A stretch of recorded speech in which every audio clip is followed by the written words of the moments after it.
بسم اللہ الرحمن الرحیم وبہ نستعین انہ خیر ناصر و معین وصلی اللہ علی محمد وآلہ الطاہرین۔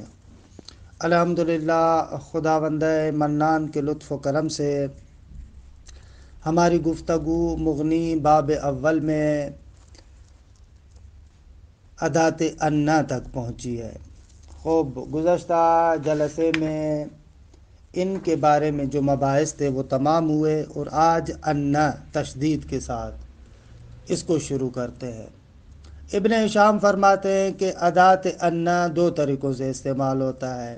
ایک وہی حرف تاکید حروف مشبہ بالفعل کے عنوان سے، اور ایک حرف ایجاب نام کے معنی میں۔ انا ان دو طریقوں سے استعمال ہوتا ہے۔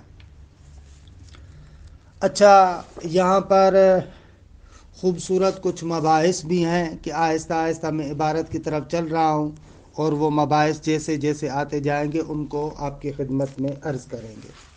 انا علی وجہین، فرماتے ہیں کہ انا دو طریقوں سے۔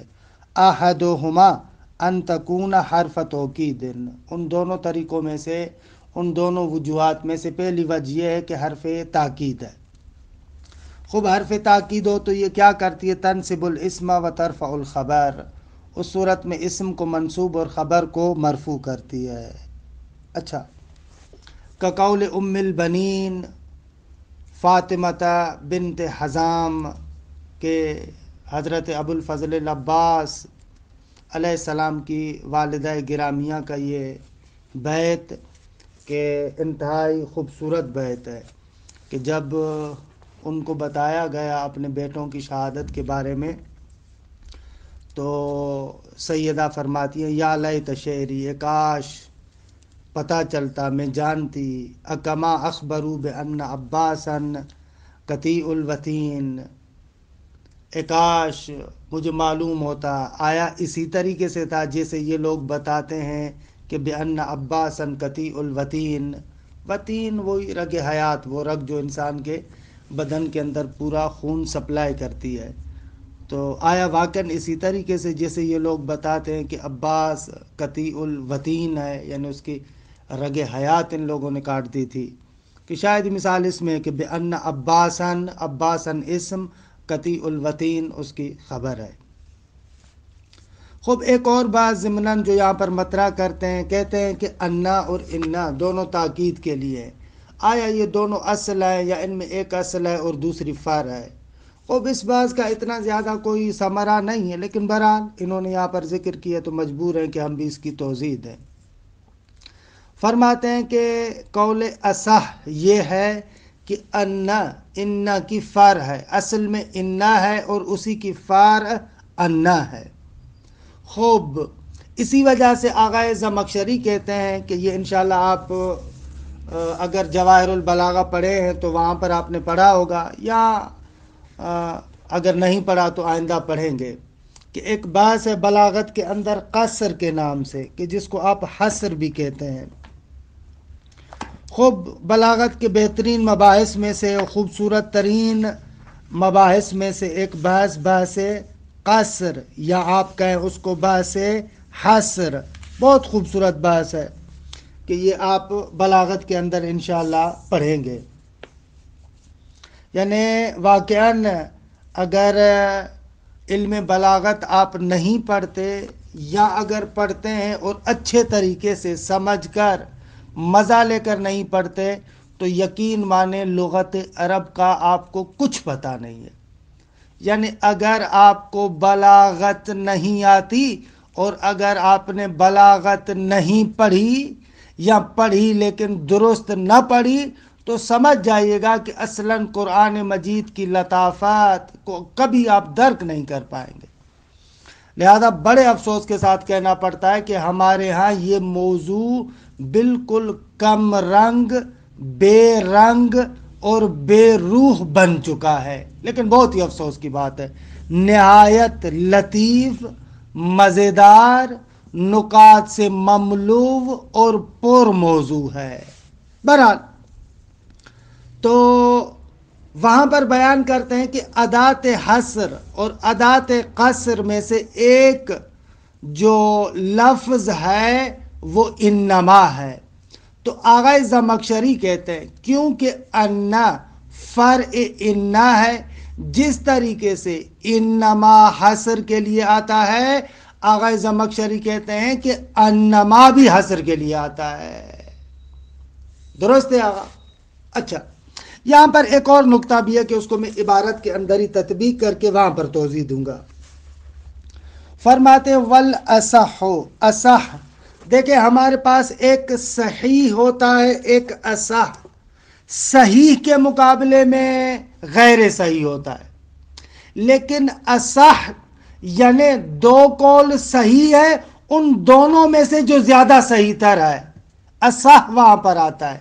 یعنی اگر ایک جگہ پر اصح ہو اور ایک جگہ پر صحیح ہو، آپ سے پوچھا جائے کون سی بات قوی ہوگی، تو معمولاً بچے دھوکہ کھا جاتے ہیں، وہ کہتے ہیں کہ بھئی اصح زیادہ مضبوط ہے. نہ عزیز من، قول صحیح اگر ایک جگہ پر ہے الاصحیح اور ایک جگہ پر ہے الاصح، جو تعبیر کسی جگہ پر آئی ہے نا الاصحیح، وہ زیادہ معتبر ہے بنسبت اس تعبیر کے جہاں پر کہا جائے الاصح، کیونکہ اصح کے مقابلے میں قول صحیح ہے، لیکن صحیح کے مقابلے میں جہاں پر فقط صحیح آتا ہے اس کے مقابلے میں قول صحیح نہیں ہوتا بلکہ قول باطل ہے. بہرحال کہتے ہیں والاصح انہا فرع عن ان المکسورہ، فرماتے ہیں کہ اصح دو صحیح قولوں میں سے جو زیادہ صحیح تر ہے وہ یہ ہے کہ انہ فرع ہے ان مکسورہ سے. ومن ہونا صح لزمخشری ان یدعی انما بالفتح تفید الحصر کا انما. کہتے ہیں اسی وجہ سے، کیونکہ یہ ان کی فرع ہے اور اسی وجہ سے صحیح ہے، آغا زمخشری کے لیے یہ ادعا کرنا کہ انما جو فتح کے ساتھ ہے یہ حصر کا افادہ کرتی ہے جس طریقے سے انما. درست ہے؟ یہ بہرحال انما کے لیے تو آپ ممبروں سے تھوڑا بہت سنتے رہتے ہیں، آیا تطہیر کے حوالے سے کہ انما یرید اللہ، وہاں پر تو آپ سنتے رہتے ہیں. تو انما اور انما یہ دونوں حصر کے لیے ہے. کہ بہرحال اس کے لطیف مباحث ہیں، جیسا کہ میں نے عرض کیا، یہ جواہر البلاغہ میں یا اگر مختصر المعانی پڑھتے ہیں تو وہاں پر، یہاں پر ہم ان مباحث کو خلط نہیں کریں گے. خوب فرماتے ہیں کہ وَقَدْ اجْتَمَعَتَا فِي قَوْلِهِ تَعَالَى، انما اور انما پروردگار عالم کے اس قول میں جمع ہوئے ہیں. دیکھیں، قُلْ انما یوحا الی انما الہکم الہ واحد فہل انتم مسلمون.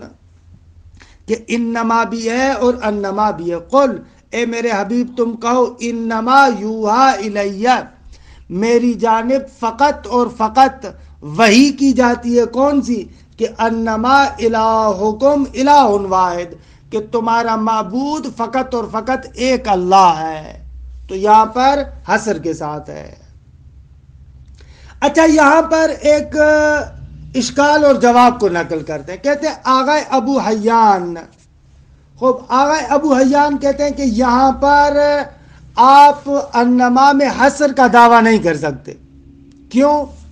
اس لیے کہ اس صورت میں مطلب غلط ہو جائے گا.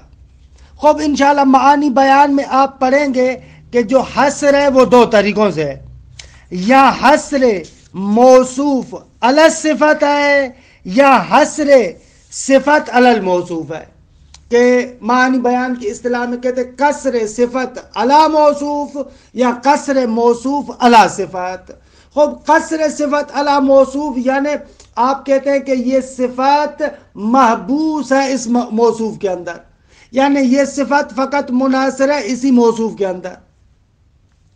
درست ہے؟ مثلا آپ کہتے ہیں کہ لا رازق الا اللہ، یہاں پر اس صفت کو آپ محدود کر رہے ہیں خدا کے اندر. آپ کہتے ہیں لا رازق الا اللہ، خدا کے علاوہ کوئی رازق نہیں ہے. اسے کہتے ہیں قصر صفت علی الموصوف، کہ صفت کو آپ منحصر کر رہے ہیں کس میں؟ موصوف میں، کہ خدا کے علاوہ کوئی رازق نہیں ہے. یہ صفت رازقیت کس کے اندر منحصر ہے؟ خدا کے اندر. اس کو کہتے ہیں قصر صفت علی الموصوف. اچھا چہ بسا کیا ہوتا ہے قصر موصوف علی صفت؟ یعنی موصوف کو آپ اس صفت کے اندر منحصر کر دیتے ہیں. آپ کہتے ہیں کہ موصوف فقط اس صفت کے ساتھ مخصوص ہے، موصوف فقط اس صفت کے ساتھ، نہ کہ صفت فقط اس موصوف کے ساتھ، نہ موصوف فقط اس صفت کے ساتھ. مثلا قرآن مجید میں آپ پڑھتے ہیں نا وما محمد الا رسول، الا رسول، کہ محمد صلی اللہ علیہ وآلہ وسلم کچھ نہیں ہے سوائے اللہ کے رسول کے. خوب یہاں پر قصر موصوف علی صفت ہے، توجہ کریں. بس وہاں پر معانی بیان میں ذکر کرتے قصر صفت علی الموصوف جیسے لا رازق الا اللہ. ایک مرتبہ قصر موصوف علی صفت جیسے وما محمد الا رسول. خوب اگر یہ مطلب روشن ہو گیا کہ ہمارے ہاں حصر کی دو قسمیں، ایک مرتبہ صفت کو موصوف میں منحصر کیا جاتا ہے اور ایک مرتبہ موصوف کو صفت میں منحصر کیا جاتا ہے. تو یہاں پر اگر یہ مطلب روشن ہوا تو آغا ابو حیان کہتے ہیں کہ بابا یہ حصر اگر یہاں پر لیں گے تو مطلب غلط ہو جائے گا. کیوں؟ اس لیے کہ انما الہکم الہ واحد، یہ کیا ہے؟ تاویل مصدر میں جا کر یوحا کے لیے نائب فاعل ہے نا. خوب یوحا کے لیے نائب فاعل ہے. اور یہاں پر آپ کیا کر رہے ہیں؟ قصر صفت علی الموصوف.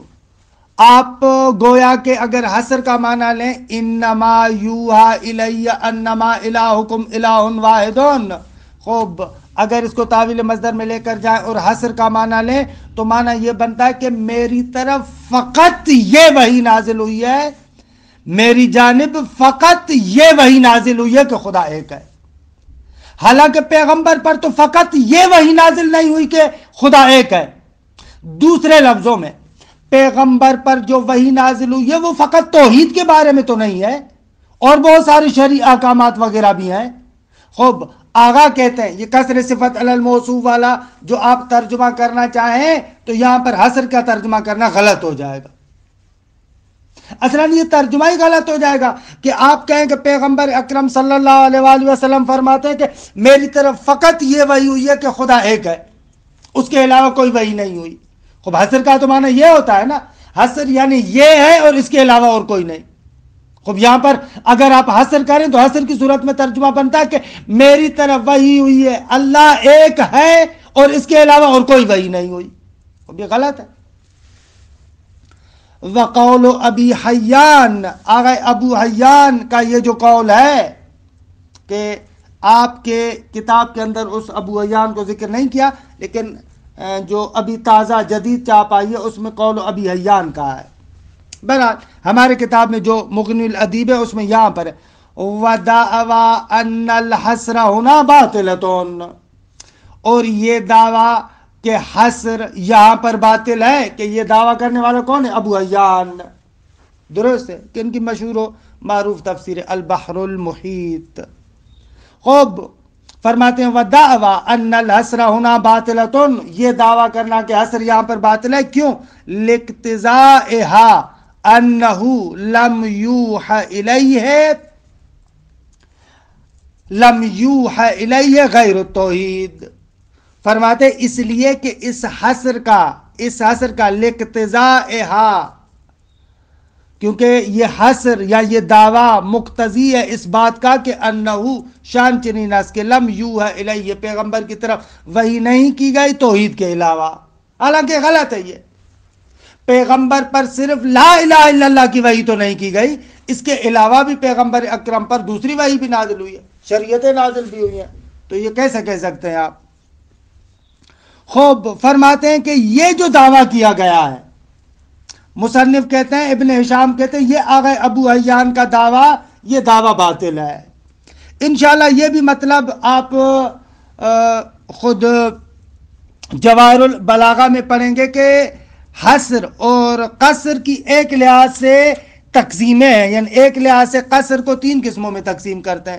خوب ہمارے پاس اتنی تفصیلات اس وقت نہیں ہے، بین مانا کہ آپ لوگوں نے اس کو نہیں پڑھا، فی الحال ہم زیادہ آپ کو اذیت نہیں کرنا چاہتے کہ ان مطالب میں چلے جائیں اور آپ کو مشوش کریں۔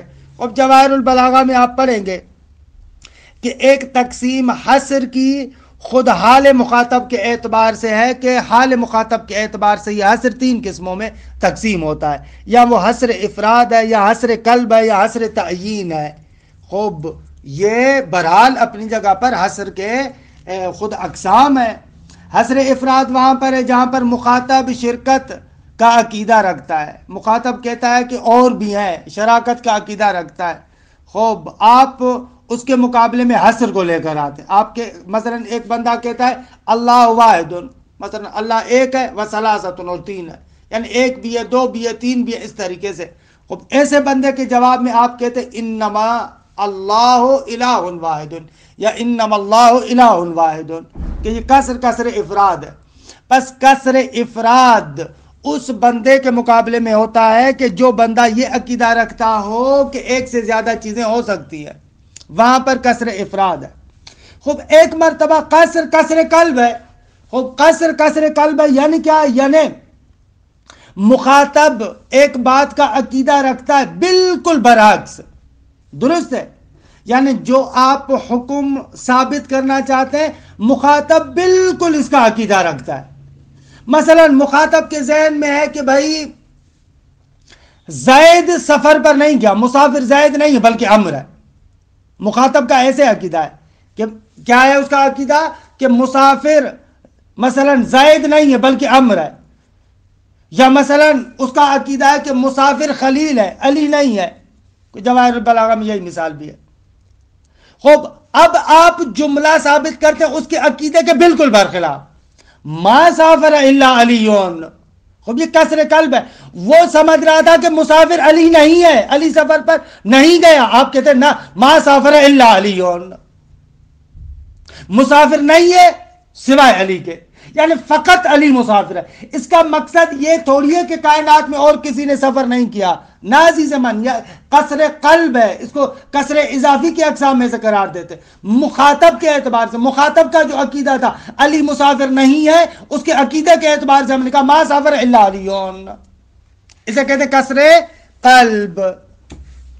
خوب تو یہاں پر بھی ہمارے مورد میں بھی ایسے ہی ہے، یہاں پر بھی کسر قلب ہے کہ جس بندے کے ساتھ گفتگو ہو رہی ہے اس کا عقیدہ شرک والا تھا، وہ توحید کو نہیں مانتا تھا۔ یعنی وہ جو مشرکین مکہ ہے، جو مکے کے اندر رہنے والے ہیں، وہ ایک خدا کی خدائیت کے قائل نہیں تھے، توحید کے قائل نہیں تھے، تو کسر قلب کے عنوان سے ان کو کہا جاتا ہے قل انما یوحا الی انما الہکم الہ واحد۔ یہ جو تم لوگ عقیدہ رکھتے ہو کہ خدا ایک سے زیادہ ہے، تم جو شرک کا عقیدہ رکھتے ہو یہ غلط ہے، شرک کا عقیدہ نہیں ہے بلکہ توحید کا عقیدہ درست ہے۔ کہ بہرحال انشاءاللہ کہ مطلب روشن ہو گیا ہوگا، یا تھوڑا بہت جو اگر اغلاق بھی رہ گیا ہے تو یہ دی کہ میرے بیان کا قصور نہیں ہے، یہ آپ کے معنی بیان کے نہ پڑھنے کا سبب ہوگا۔ وَدَعْوَى أَنَّ الْحَصْرَ هُنَا بَاطِلَةٌ مَرْدُودٌ، یہ جو آغا ابو حیان نے دعویٰ کیا کہ حصری معنی یہاں پر درست نہیں ہے، یہ دعویٰ باطل ہے۔ وہ سمجھ رہا ہے حصر حقیقی ہے، نہ بابا یہاں پر حصر اضافی ہے۔ کیوں؟ بِأَنَّهُ حَصْرٌ مُقَيَّد، حصر مقید ہے۔ مقید ہے یعنی کیا؟ یعنی وہی حصر اضافی۔ حصر اضافی کے بھی 3 اقسام میں سے کسر افراد، کسر قلب، کسر تعیین، اس میں سے بھی یہاں پر کیا ہے؟ کسر قلب ہے۔ یعنی مخاطب جو عقیدہ رکھتا تھا بالکل اس کے برعکس کی بات ہم کر رہے ہیں۔ اذ الخطاب مع المشرکین، کیونکہ آغا ہمارا جو خطاب ہے، ہماری جو بات ہے مشرکین کے ساتھ ہے۔ فالمعنی، بس اس اعتبار سے معنی یہ ہے آیت کا، ما اوحی الی فی امر الربوبیہ الا التوحید لا الاشراک۔ آغا آیت کا معنی یہ ہے کہ امر ربوبیت میں میری طرف وحی نہیں کی گئی سوائے توحید کے، یعنی میری جانب فقط یہ وحی کی گئی ہے کہ خدا ایک ہے، شرک کی بات میرے ساتھ نہیں کی گئی، میری طرف شرک کی وحی نہیں کی گئی۔ اوکے، انشاءاللہ روشن ہوگا۔ اور تمام شد مطلب دوم کہ یہ مطلب دوم بھی اہم ہے۔ مطلب دوم یہ ہے کہ انا اپنے معمولوں کے ساتھ تعویل مصدر میں آتا ہے، ہمیشہ آپ سنتے رہتے ہیں کہ انا اپنے معمولوں کے ساتھ یعنی اسم و خبر کے ساتھ تعویل مصدر میں آئے گا۔ سوال، تعویل مصدر میں کیسے لے جائیں گے؟ خوب، مجھے یاد ہے کہ جب آپ لوگ سمدیہ پڑھتے ہیں تو وہاں پر تھوڑی بہت یہ بحث ہوتی ہے، یا برحال سیوطی وغیرہ میں بھی آتی ہے موصول حرفی کی بحث، وہاں پر اساتید کچھ نہ کچھ بتاتے ہیں، لیکن یہاں پر نسبتاً جامع بیان ہے۔ اگر موصول حرفی مثلا جیسے انا ہے، وہ اپنے دونوں معمولوں کے ساتھ کیا ہے؟ تعویل مصدر میں جاتا ہے۔ خوب، تعویل مصدر میں لے جانے کا کیا طریقہ کار ہے؟ کہتے ہیں کہ دیکھیں، یہ جو انا ہے اس کی خبر یا مشتق ہے یا جامد ہے۔ دقت کریں، قانون عرض کر رہا ہوں، انا کی خبر یا مشتق ہے یا جامد ہے۔ خوب، اگر انا کی خبر مشتق ہو، جیسے انا زیدن قائمون، یعنی اصل میں تھا اعجبنی ان زیدن قائمون۔ دقت کریں، قائمون مشتق ہے اور خبر ہے انا زیدن قائمون۔ خوب، یہاں پر تو بالکل آسان ہے، وہ خبر جو مشتق ہے اس کے مصدر کو لے کر آئیں اور اسم کی طرف مضاف کریں۔ یعنی یہ جو آپ کہہ رہے ہیں اعجبنی ان زیدن قائمون، اس کو تعویل مصدر میں یوں لے کر جائیں گے، اعجبنی قیام زیدن۔ خیلی راحت۔ اگر خبر مشتق ہے تو اس کا مصدر لے کر اسم کی طرف مضاف کریں۔ اچھا، انما الکلام والمشکل اس وقت ہے جب خبر جامد ہو، اعجبنی ان زیدن اسدو، اعجبنی ان زیدن الاسد۔ خوب، یہاں پر کیا کریں؟ کہتے ہیں یہاں پر بھی آسان ہے۔ خوب، خبر تو جامد ہے، لہذا یہاں پر آپ تعویل مصدر کے لیے ایک ایسا مصدر لے کر آئے کہ جس کے اضافے کرنے سے معنی پر فرق نہ پڑتا ہو، اور ظاہر سی بات ہے کہ وہ چیز افعال عموم میں سے، مثلا کون کو لے کر آئے، اعجبنی ان زیدن اسدون، آپ کریں اعجبنی کون زیدن اسدا، یعنی اس کون کو اضافہ کریں، کون کو لے کر اسم کی طرف اضافہ کریں اور جو خبر ہے اس کو کون کی خبر قرار دیں۔ اور یہ کون ایسا لفظ ہے کہ جس کے اضافے کرنے سے معنی میں کوئی تبدیلی وغیرہ بھی نہیں آتی۔ خیلی رات۔ والاسح ایضاً، فرماتے ہیں کہ اصح یہ بات بھی ہے، کیونکہ جیسے اوپر ہم نے کہا کہ اصح یہ ہے کہ انا کی فرع، اسی طریقے سے یہ بھی اصح ہے کہ انہا موصول حرفیون، کہ یہ انا موصول حرفی ہے، مؤول معمولی بالمصدر، اپنے دونوں معمولوں کے ساتھ مصدر کی تعویل میں جائے گی۔ درست ہے۔ حالانکہ کس طریقے سے؟ فَإِنْ كَانَ الْخَبَرُ مُشْتَقًّا، اگر انا کی خبر مشتق ہے تو فَالْمَصْدَرُ الْمُؤَوَّلُ بِهِ مِنْ لَفْظِهِ، تو وہ مصدر کے جس کی تعویل میں لے کر جاتے ہیں وہ اسی کے لفظ سے ہوگا۔ مثلا فَتَقْدِيرُ أَلَمْ تَرَ أَنَّ اللَّهَ أَنزَلَ مِنَ السَّمَاءِ مَاءً وَعَلِمْتُ أَنَّ كَثِيرًا مَا أَسْأَلُكَ يَسِيرُ فِي وُجْدِكَ۔ ان دونوں مثالوں میں تقدیر کیسے بنے گی؟ یہاں پر دیکھیں الم تر، کیا تو نے نہیں دیکھا ان اللہ انزل من السماء ماء، کہ ان اللہ انزل من السماء ماء، یہ کیا ہے؟ تعویل مصدر میں جائے گا کیونکہ الم تر کے لیے مفعول ہے۔ یا یہاں پر وعلمت ان کثیر ما اسألوک، ان کثیر ما اسألوک اسم، کثیر ما اسألوک اسم، یسیر فی ودک یہ خبر ہے۔ تو کہہ رہے ان کی تقدیر یوں بنے گی، آپ ایسے بنا الم تر انزال اللہ من السماء ماء، انزل کا مصدر لے کر آ گئے۔ الم تر، کیا تو نے نہیں دیکھا، کیا انزال اللہ من السماء ماء، یا وہاں پر یسیروں کا مصدر لے کر آئے وَعَلِمْتَ، درست ہے، وَعَلِمْتَ یا علمتو، خوب علمتو وَعَلِمْتُ، کیا علمتو؟ یسیروں کا مصدر لے کر آئے وَعَلِمْتُ یسر کثیر ما اسألک فی وجدک، یعنی یسر کثیر ما اسألک فی وجدک، ایسے یہ مشتق والی صورت میں بالکل آسان ہے۔ وَمِنْهُ، اور اسی باب سے ہے نہج البلاغہ کا یہ جملہ وَعَلَمُوا ان مجازکم علی الصراط. خوب اسی سے کیسے ہے بابا؟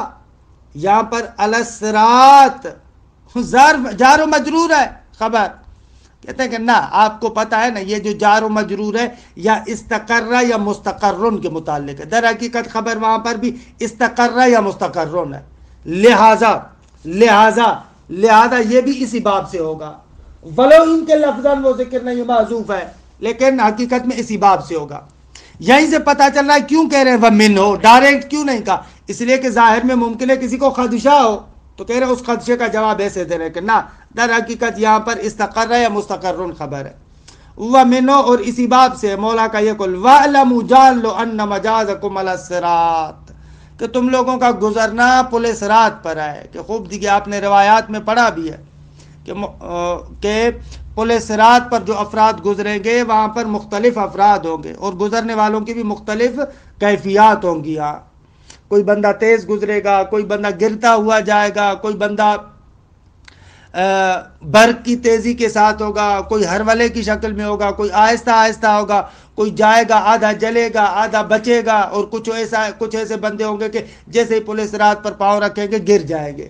تو بہرحال مولا فرماتے ہیں کہ توجہ کرو وَاعْلَمُوا أَنَّ مَجَازَكُمْ عَلَى الصِّرَاطِ، کہ اس نقطے کو اصلا نہ بھلاؤ کہ بالآخر تم لوگوں نے پل صراط سے گزرنا ہے. التقدیر وَاعْلَمُوا استقرار مجازکم علی الصراط، کیونکہ استقرہ یا مستقرون چاہے فعل مانے یا اس میں فاعل یا اس میں مفعول، اشکال نہ دار ہے. دونوں صورتوں میں استقرار کو آپ یہاں پر معذوف مانتے ہیں، یعنی اس کی تعویل میں لے کر آئیں گے، کیونکہ استقرہ یا مستقرون معذوف خبر ہے دیگے. لأن الخبر فی الحقیقت هو المعذوف، کیونکہ یہاں پر علی الصراط تو خبر نہیں ہے، در حقیقت وہی معذوف خبر ہے، چاہے وہ استقرہ ہو یا مستقر، علی الاختلاف، کہ بعض کہتے ہیں فعل ہے، بعض کہتے ہیں کہ شبہ فعل ہے. تمام شد یہ مشتق کی صورت میں. وَإِنْ كَانَ جَامِدًا، یعنی اس پر عطف ہے. فَإِنْ كَانَ الْخَبَرُ مُشْتَقًا، تو اس مشتق سے آپ مصدر لیں گے. لیکن وَإِنْ كَانَ جَامِدًا، اور اگر خبر جامد ہو تو قُدِّرَ بِالْقَوْن، تو یہاں پر کون کو فرض کیا جائے گا، نہ وہ وَأَنَّ هَذَا صِرَاطِي مُسْتَقِيمًا فَاتَّبِعُوهُ، کہ واقعاً اس آیت کی ترکیب مشکل تراکیب میں سے ہے. دقت کے ساتھ اس پر سوچئے گا کیسے ترکیب ہوگی. لیکن ہماری شاید مثال یہ کہ ان ھذا صراطی مستقیمان کون کو مقدر مانتے ہیں، یعنی کون ھذا صراطی مستقیمان فاتبعوہ. اور ترکیب اس لیے مشکل ہے کہ بالآخر یہ مبتدا ہے خبر ہے، اگر مبتدا ہے تو خبر کہاں ہے، اگر خبر ہے تو مبتدا کہاں ہے، کیسے ترکیب کریں گے کہ یہ اپنی جگہ پر ہے. یہاں پر کون کو آپ نے معذوف مانا. لِأَنَّ كُلَّ خَبَرٍ جَامِدٍ، آغا آپ کون کو کیوں لے کر آ رہے ہیں؟ اس کا جواب دے رہے، کہتے ہیں اس لیے کہ لِأَنَّ كُلَّ خَبَرٍ جَامِدٍ يَصِحُ نِسْبَتُهُ إِلَى الْمُخْبَرِ عَنْهُ بِلَفْظِ الْكَوْنِ، کیونکہ ہر خبر جامد کے لیے صحیح ہے اس کی نسبت دینا مخبر عنہ کی طرف لفظ کون کے ذریعے سے. مثلا تقول ھذا زیدون، خوب آپ کہہ سکتے ہیں ھذا کائن زیدان، مشکل نہ دار ہے، معنی پر کوئی فرق نہیں پڑتا. وَإِنْ شِئْتَ قُلْتَ هَذَا كَائِنٌ زَيْدٌ وَمَعْنَاهُمَا وَاحِدٌ، افعال عموم سے اضافے کرنے سے کوئی معنی میں تبدیلی نہیں آتی. وَتُخَفَّفُ عَنْ بِالاتفاق، اَنَّا کو ان بھی پڑھا جاتا ہے. فَيَبْقَى عَمَلُهَا عَلَى الْوَجْهِ الَّذِي تَقَدَّمَ شَرْحُهُ فِي أَنْ الْخَفِيفَةِ. ان مخففہ ان ثقیلہ کے بعد میں ہم نے ذکر کیا کہ کن شرائط کے ساتھ اس کا عمل باقی رہتا ہے. خب یہ ہو گیا انا حرف مشبہ بالفعل. الثانی ان تکون، دوسرا معنی اس کا کون سا ہے انا کا؟ فرماتے کہ اس کا دوسرا معنی ان تکون لغتاً فی لعل، لعل کی ایک لغت انا بھی ہے، کہ انشاءاللہ آپ لعل کے باعث میں پڑھیں گے. لعل میں جب ہم پہنچیں گے آپ کو بتائیں گے کہ لعل کے اندر بہت ساری لغات ہیں، بہت ساری لغات ہیں لعل کے اندر. تو خوب ان لغات میں سے ایک لغت انا بھی ہے. خوب ایک لغت کیا ہے؟ انا، وہ شاید کے معنی میں. تو اس صورت میں مطلب بالکل روشن ہے. کقول بعضہم، جیسے بعض حضرات کا یہ کہنا ہے، اعتسوک انک تشتری لنا شیئا، انک یعنی لعلک، اعتسوک بھائی، انک یعنی لعلک تشتری لنا شیئا، بازار آنا شاید، یعنی بازار جانا شاید ہمارے لیے کچھ چیز تم خرید لو، تو یہاں پر لعلہ کے معنی میں ہے۔ خوب تمام شد الحمدللہ۔ البتہ یہاں پر ایک اور آیہ کریمہ ہے کہ جس کے بارے میں اس طریقے کی بات کی گئی ہے کہ وہاں پر انا کو اسی پر حمل کیا ہے، پتہ نہیں کیوں انہوں نے ذکر نہیں کیا، وہ ہے وَمَا يُشْعِرُكُمْ أَنَّهَا إِذَا جَاءَتْ لَا يُؤْمِنُونَ، انعام 109 نمبر آیت، 109 نمبر آیت میں جو انا ہے وہ بعض نے کہا کہ یہ وہی اللہ کی لغت ہے، یعنی وَمَا يُشْعِرُكُمْ، تم لوگوں کو کس چیز نے شعور دیا، کس نے بتایا، انہا یعنی ای لعلہا اذا جاءت لا یؤمنون، جب وہ آئے تو یہ لوگ ایمان نہ لے کر آئے۔ بہرحال انا کی بات تمام ہوئی، اس کے بعد انا کی بات شروع کرتے ہیں۔ خوب انا کے اندر بھی فرماتے ہیں کہ یہ بھی دو طریقوں سے، ایک انا حرف توکید ہے، پس وہ انا کے بارے میں نے جو آغاز باس میں کہا تھا کہ انا حرف تاکید ہے اور حرف ایجاب ہے وہ درست نہیں تھا، وہ انا والا میں نے اشتباہ کیا، انا حرف تاکید حروف مشبہ بالفعل اور لعلہ والی لغت، یہ انا کے بارے میں دو وجہ کہ حرف توکید بھی ہے اور دوسری وجہ اس کے اندر وہی حرف جواب ہے نام کے معنی میں۔ خوب فرماتے ہیں کہ انا علی وجہین احدہما ان تکون حرف توکید، وہی حرف تاکید ہے، تنصب الاسم و ترفع الخبر، نحو قول کعب بن زہیر ان الرسول لسیف یستضاء بہ مہند من سیوف اللہ مسلول، کہ یہاں پر دیکھیں ان الرسول لسیف، اسم کو نصب اور خبر کو رفع دیا، بے تحقیق پیغمبر ایک تلوار ہے کہ یستضاء بھی یعنی ایک نور کی تلوار ہے کہ جس سے نورانیت لی جاتی ہے، مہندن ایک تلوار جسے ہندی تلوار اس کو مہند کہتے تھے، لسیفون کہ جو سیف مہندن من سیوف اللہ پروردگار عالم کی سیوف میں سے یہ تلوار مہند ہے، مہند برحال کیونکہ اچھی تلوار ہوتی تھی اس اعتبار سے، مسلول ہو یعنی جو کھلی ہوئی ہے یعنی جس کو میان سے نکالا گیا ہے، شاید مثال کس میں ان الرسول لسیف، ان الرسول لسیفون، اس میں شاہدی مثال ہے۔ کیلا وقد تنصبہما فی لغت، آغا بعض حضرات کہتے ہیں کہ ایک لغت کے اعتبار سے اسم اور خبر دونوں کو نصب دیتی ہے، کقول الرسول صلی اللہ علیہ وآلہ وسلم، کہ پیغمبر کی طرف ایک حدیث منسوخ کرتے ہیں کہ وہ حدیث یہ ہے کہ دیکھیں ان قعر جہنم 70 خریفان، خوب یہاں پر آپ دیکھیں قعر جہنم منصوب 70 منصوب، خوب یہاں پر آپ دیکھ رہے ہیں اسم اور خبر دونوں منصوب ہیں، لیکن بعض لوگوں نے کہا یعنی جہنم کا وہ جو تہ جہنم 70 خریفان 70 خریف پائیز کا جو موسم ہوتا ہے، خوب کہتے ہیں کہ 70 خریف جہنم کا وہ جو ہے وہ کیا ہے، تہ ہے، آخری انتہا۔ خوب بعض حضرات کہتے ہیں کہ ناغا اصل میں یہ جو لفظ قعر ہے نا یہ نکلا ہوا ہے قعرت البئر اذا بلغت قعرہا، خوب یعنی کہا جاتا ہے کہ میں بئر قعرت البئر یعنی جب اس کنویں کے تہ تک پہنچ جاؤں، بلوغ یعنی اس کنویں کے تہ تک پہنچ جاؤں تو وہاں پر یہ لفظ قعر استعمال ہوتا ہے۔ خوب اس صورت میں اصل میں یہاں پر بلوغ محذوف ہے اور جو انا کی خبر ہے وہ بھی محذوف ہے، اصل میں یوں تھا ان بلوغ قعرہا یکون فی 70 عامن، جہنم کے تہ تک پہنچنا، آخر انتہا تک پہنچنا 70 سالوں میں ہے، تو اصل میں ایسے تھا، لہذا یہ کہنا کہ ان قعر جہنم 70 خریفاً دونوں کو نسب دیا درست نہیں ہے.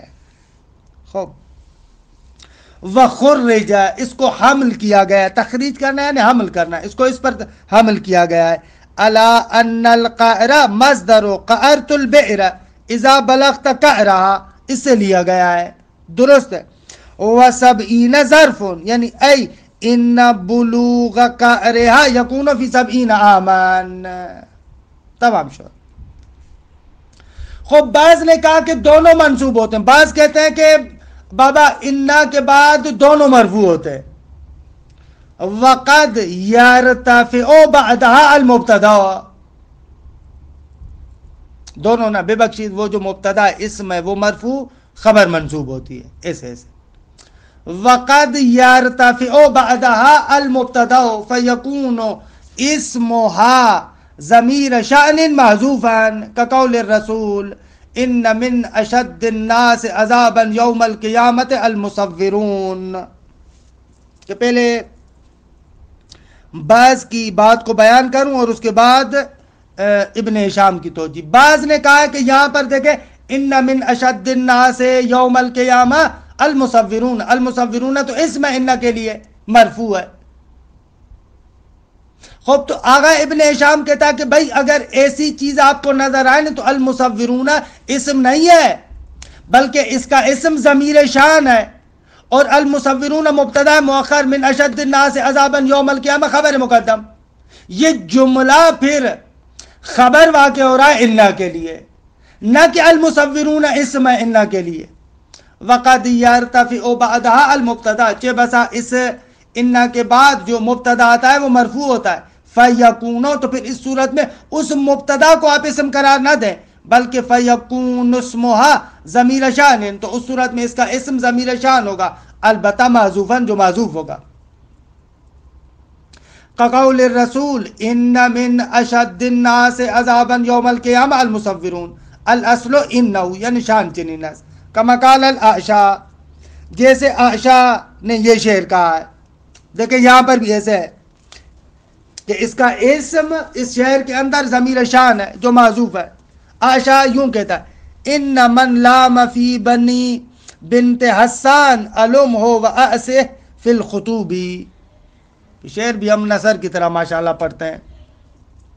یہاں پر کہتے ہیں کہ یہ من لام فی بنی بنت حسان، جو حسان کی بیٹی کے اولاد کی مذمت کرے، جو اگر یہاں پر وہ من شرطیہ ہے، یعنی جو بنی بنت حسان کی مذمت کرے، یعنی حسان کے پوتوں کی، بھلے پوتوں کی مذمت کرے گا، علم ہو تو میں بھی اس کی ملامت کروں گا.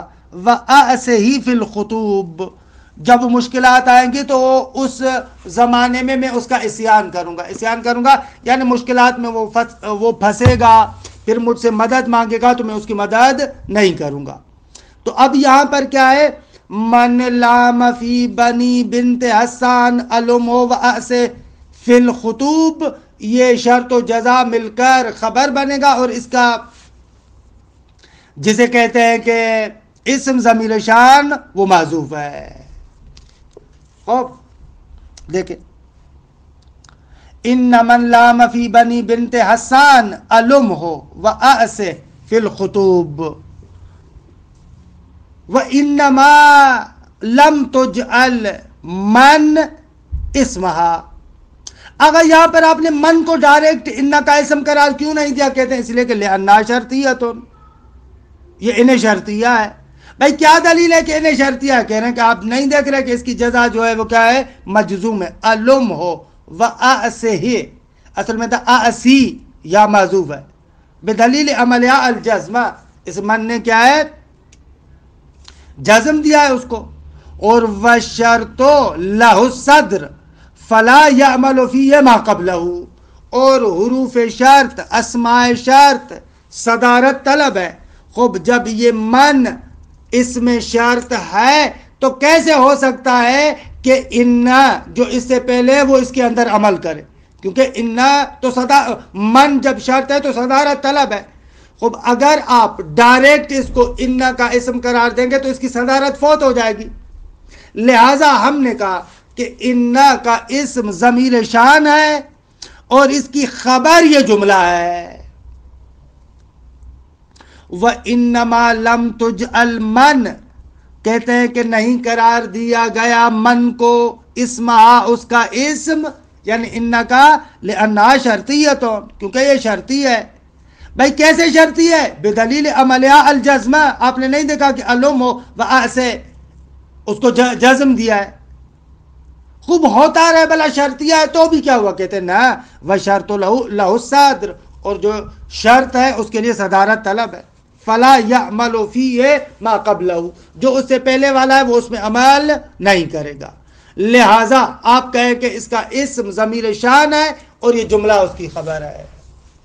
اچھا ایک چھوٹا سا سوال کروں اور آپ پر قرضہ رکھوں، دیکھیں آپ خود سوچئے گا، اگر آپ ڈائریکٹ من کو اس کا اسم قرار نہیں دیتے، کہتے ہیں شرطیہ ہے اور شرطیہ کے لیے صدارت طلب ہے، خوب سوال جب خبر قرار دیتے اس پورے جملے کو، پھر بھی تو آپ اس کو صدارت طلبی سے باہر نکال دیتے، پھر بھی تو انا اس پر داخل ہے، اس صورت میں تو اس سے انا بھی پہلے اور اسم بھی پہلے، یہ کیا بات ہوئی؟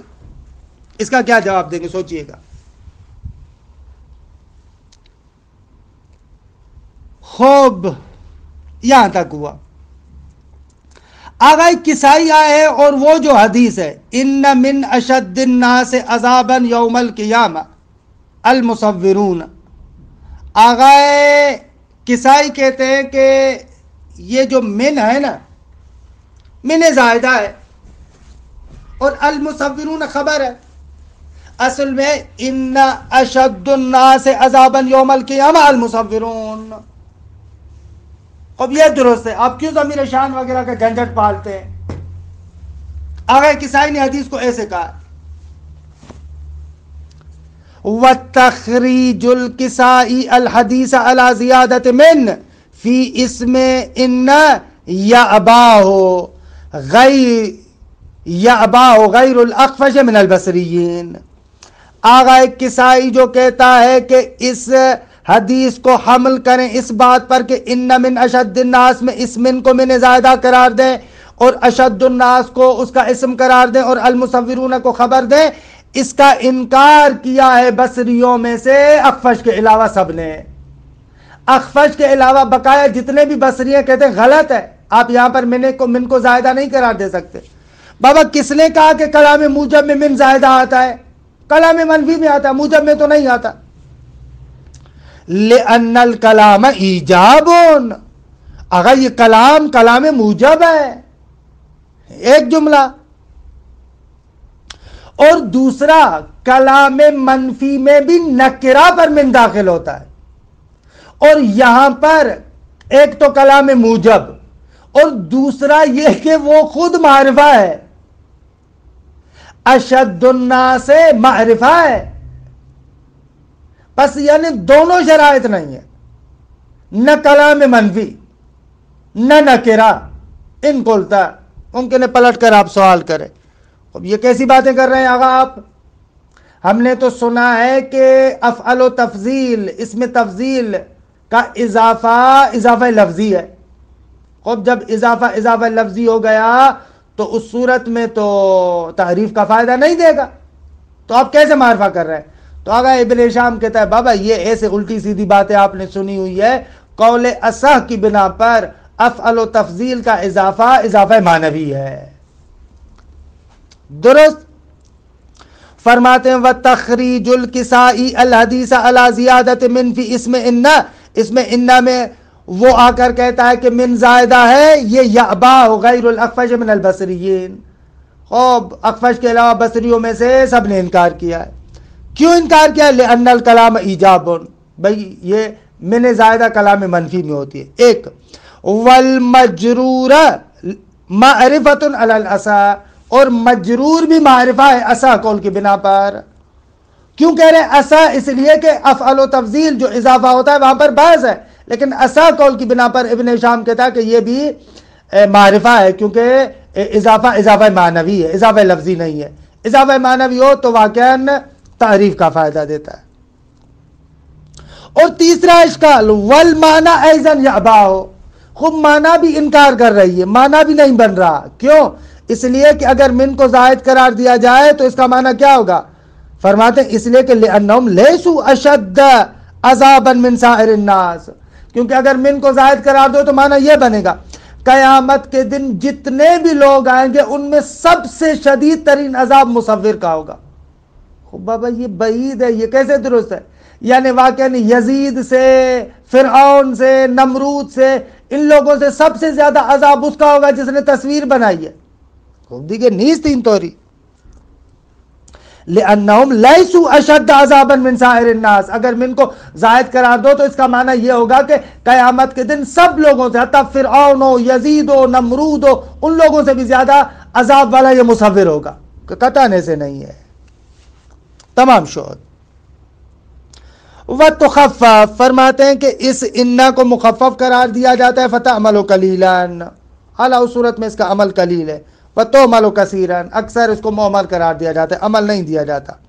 وَعَنِ الْكُوفِيِّينَ أَنَّهَا لَا تُخَفَّفْ، وہاں پر ہم نے کہا تھا نا ان کے بعد میں کہ آگے چل کر بیان کریں گے کوفیوں کا نظریہ، کوفیوں کا نظریہ یہی ہے۔ کوفی کہتے ہیں کہ أَنَّهَا لَا تُخَفَّفْ، ان کبھی بھی مخففہ ان ثقیلہ نہیں ہوتا۔ وَأَنَّهُ إِذَا قِيلَ إِنَّ زَيْدًا لَمُنْطَلِقٌ، ان سے پوچھو اگر یہ جو ہے ان زید لمنطلقٌ، یہ آیا جو ہے آگا، تو کوفی کہتے ہیں کہ نہ، یہ ان نافیہ ہے، اور یہ جو لام خبر پر ہے نا اللہ کے معنی میں ہے، یعنی کہا نہ ایسے ان زید الا منطلقٌ ایسے۔ وَأَنَّهُ إِذَا قِيلَ إِنَّ زَيْدٌ لَمُنْطَلِقٌ فَإِنَّ نَافِيَةٌ وَاللَّامُ بِمَعْنَى إِلَّا، تو یہاں پر لَمُنْطَلِقٌ میں لام اللہ کے معنی میں، خوب ترجمہ ہو جائے گا ان زید الا منطلقٌ ایسے۔ وَيَرُدُّهُ، آگا ان کوفیوں کی بات کو رد کرتا ہے کیا، ان منہم من یعملها مع التخفیف، خود کوفیوں میں سے بعض حضرات ہیں جو تخفیف کے ساتھ اس کو عمل بھی دیتے۔